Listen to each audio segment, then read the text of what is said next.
Ushnish make sure যাতে আমি লাইফে তোর ফেসটা না দেখতে পারি ব্লাডি মাদারফাকার। কি হলো যা না প্লিজ জাস্ট ফাক অফ।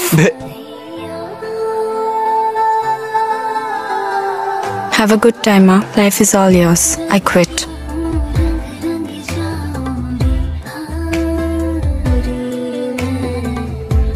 তুমি 3% চার্জ ফোনে আমাকে চার্জ করতে হবে। Do you have a plug point? Oh. তুমি এখানে মিংচি কোথায়? চলে গেছে। চলে গেছে মানে? ও তোমাকে দেখে ফেলেছে নাকি? আমি বুঝতে পারিনি অত রাতে ও ঘরের বাইরে থাকবে। তোমাকে আমি বারবার বলেছিলাম ঘর থেকে বেরিও না। তোমরা আমার একটা কথা শোনো না কেন বলো তো? ও আবার নিশ্চয়ই কিছু একটা উল্টোপাল্টা ভাবছে। সরি, ওকে খুঁজতে হবে। আমি যাচ্ছি। আমি তোমাকে এখানে থাকতে দিতে পারবো না রেঞ্জ। এভাবে একদম করে এসে থাকাও যায় না। তোমার যথেষ্ট বয়স